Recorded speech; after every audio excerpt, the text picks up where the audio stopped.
আসসালামু আলাইকুম। কি অবস্থা সবার? তো আজকে মূলত একটা বিষয় শেয়ার করার জন্য ভিডিওটা অন করা বা ভিডিওটা করা।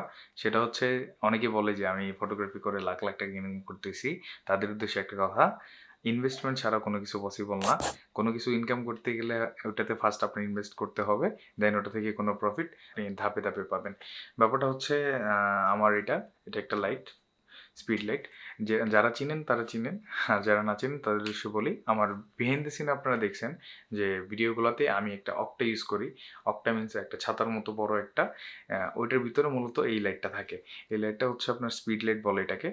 আমরা যখন ক্যামেরা শাটার ছবি তুলি, ওই ছবিগুলোর সাথে, সাথে ওইটা ওই জায়গা থেকে ট্রিগারের মাধ্যমে ওটা ফায়ার করে। তো লাস্ট ইভেন্টে আনফরচুনেটলি আমার এই ফ্ল্যাশটা ডেড হয়ে গেছে। এটা নেওয়া হয়েছিল 2019-এর দিকে। মোটামুটি অনেক ভালো একটা টাইম সার্ভিস দিছে, কোনো ঝামেলা ছাড়া। বাট এটা আনফরচুনেটলি কী হলো এটা বুঝতেছি না।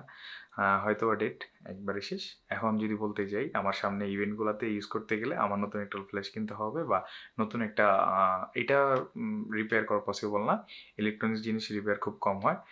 আর ক্যামেরার জিনিসগুলা হচ্ছে ডেডলাইনের আগে অনেক সময় সব কিছু নষ্ট হয়ে যায়। সেম এই জিনিসটাও। তো যারা বলেন যে না টাকা ইনকাম করতেছে, ছেলে প্রচুর টাকা ইনকাম করতেছে, তাদের উদ্দেশ্যে বলি, না ছেলে ইনকাম করতেছে, ছেলের টাকাগুলো ছেলে আবার এই ক্যামেরাতে ইনভেস্ট করতেছে।